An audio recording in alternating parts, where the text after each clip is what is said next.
just landed in Varanasi. I had a stopover in Hyderabad for a couple of hours and then had like another 2-hour flight. It was fine, and I've got here and it's absolutely freezing. It's 10 degrees and I don't think I've been anywhere below 20 degrees, so yeah, I've just quickly put my long johns on in the arrivals area. Like literally people were just watching me here strip off and then put my long johns on, but oh well. Yeah, so because I was so successful at getting the bus to Anjuna from Goa, I thought I'd just try it again. So I am currently shunning all invitations for a taxi, and I'm stood just to the left of the arrivals. It's got a little sign saying city bus service to Ghats, and then I'll just have to get a rickshaw from there, but it should be much cheaper than getting a taxi from here, if it turns up.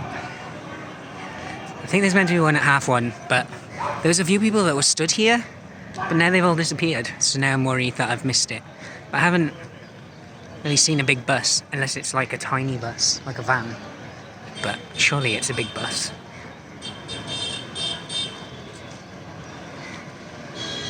Oh well. So I got tired of waiting, so I booked a rickshaw or a tuk-tuk. It's so cold here. Like, the wind on my face coming into the tuk-tuk is freezing. Ugh. I think I need to go buy a whole, like, new set of clothes. I literally have, like, one long trousers, which are, like, kind of like running long johns, and a hoodie that has KFC sauce all down it.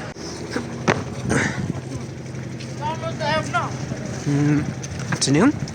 So I'm in my cool new Varanasi clothes. I've got 4 nights here. Well, I've got 3 now, but I've got like 4 full days. So I'm probably just going to wear these because it's so cold here.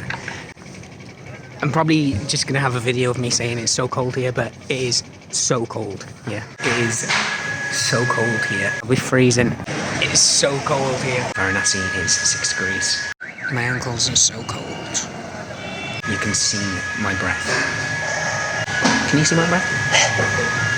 Well, I can see my breath anyway, if you can't see it on the camera. I'm literally so cold. I bought gloves, I bought a new jacket, I bought some pants, like, and they're all like really disgusting designs. But whatever keeps me warm. And now I'm heading towards Ghat, which, so basically in Varanasi, the Ganges run through the city, and what you have is Ghats, which are like areas, like tiny alleyways and like neighbourhoods really, that kind of are right on the river. So I'm in a Ghat called Ghat. Yeah, so let's go explore Varanasi. It's quite hard to see anything just because of the fog, but it still looks absolutely beautiful, even if you can just see kind of your hand in front of you.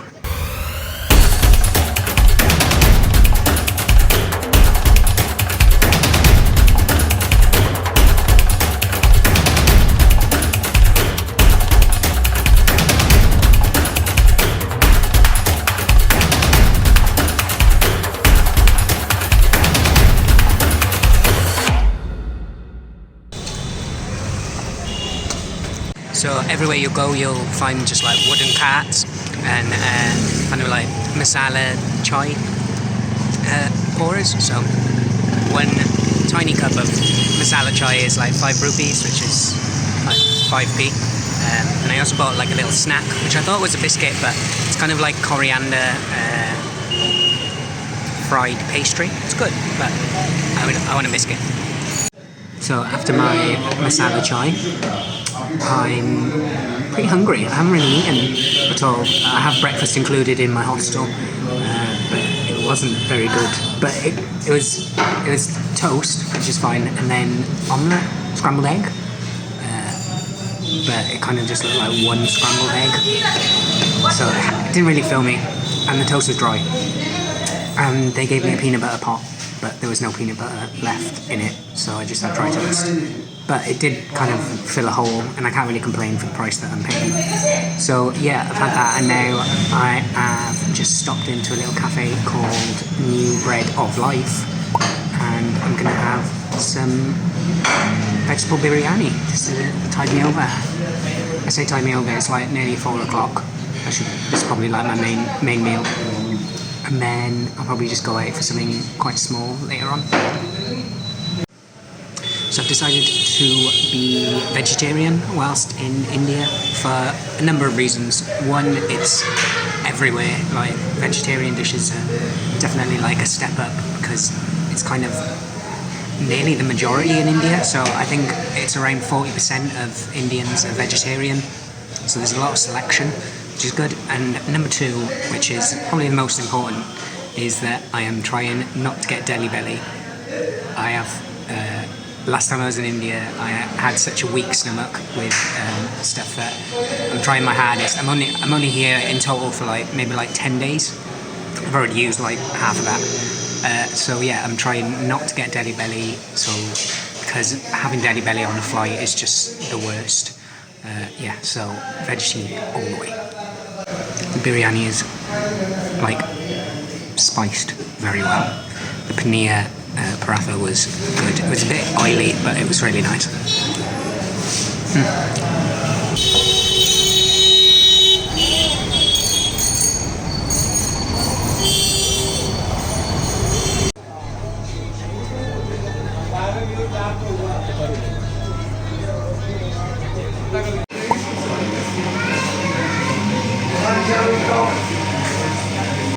Yeah, the yogurt rice is savoury and it's got like black peppercorns on top of it. I think they're peppercorns.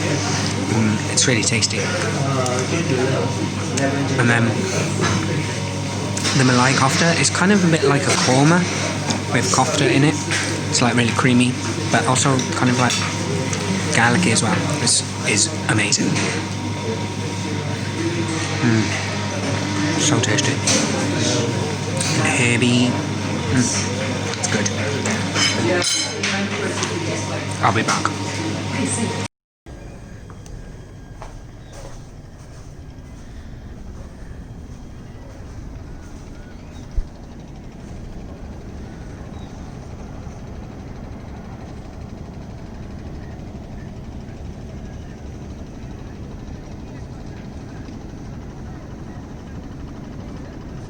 So yesterday's breakfast at the hostel wasn't like that good. So I've ordered an Indian breakfast today of idli, and it comes with like a sauce. So let's try this. They've actually gone out and got it for me, which is a bit. Didn't really want that. Like, put them in that. The sauce is so spicy.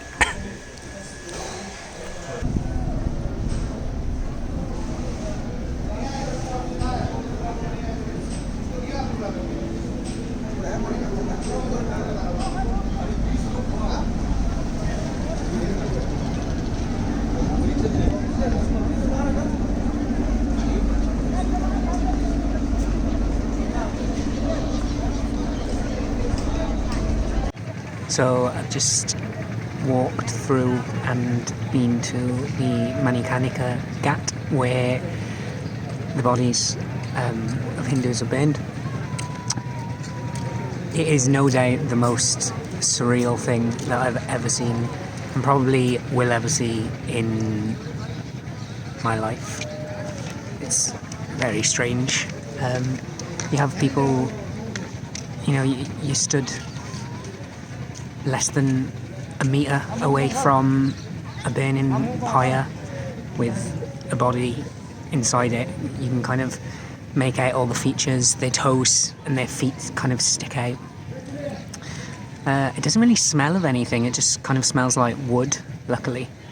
I don't know whether it's different in the summer, but here now when it's quite cold it just kind of smelled like a wood fire. But just kind of seeing the body deteriorating was very strange. I've never seen anything like it.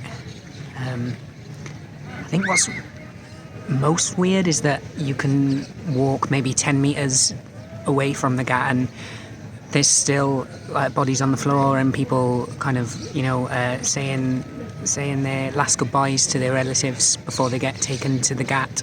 And then, like, next to them, there are people washing in the Ganges. There's people doing their laundry in the Ganges. Like, it's just, just unfazed by what's happening around them, and life just kind of carries on here, which is very, very hard to get your head around as a Westerner. There's a lot of animals around, like in between the rows of the bodies too. So there's cows eating the garland flowers, literally right next to a burning body, and then there's dogs also kind of just hanging around them. I don't know whether they're looking for food or what, but yeah, it's almost so kind of like clinical in a way. Like the process of it, it's just, it's part of everyday life, and there's this step, then there's that step, and it's fascinating to watch.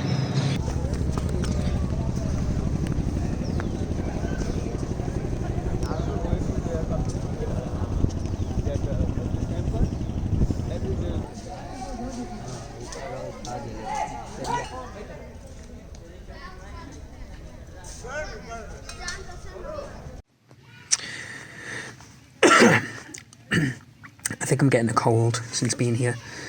So I'm going to go to the ritual tonight called the Ganga Aarti, which is kind of on the main Ghat. I'm not even going to attempt to pronounce it because I cannot pronounce it.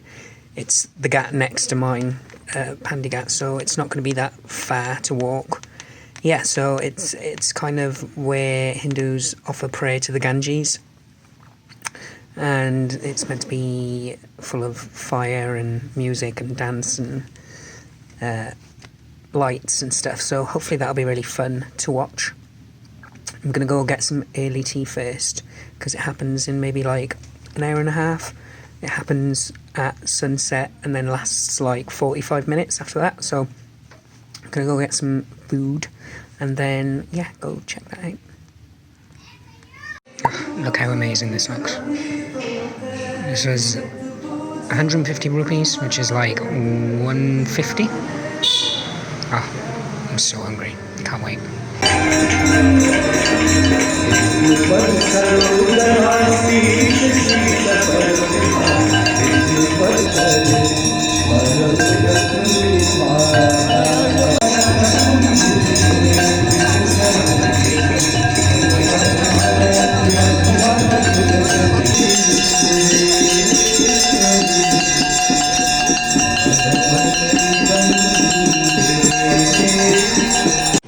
Well, that was incredible. I feel like all of my senses have been awakened by that. Yeah, it was amazing. I haven't seen anything quite like it. I don't think I've ever met such a sacred river. The people worship so much. It was amazing. I think I might come back tomorrow just to witness it again, because it was just crazy and amazing in all ways. Yeah, it was insane, and to be able to go right up close and see that and witness that was something that I won't forget for a while. I even forgot about the cold for a bit. Although the fire might have helped, to be fair, or the fire that they use. It was really busy, but it was a highlight of India, and I'm so glad that I've come to Varanasi, even though I've probably moaned about how cold I am. Just seeing stuff like that makes it all worthwhile.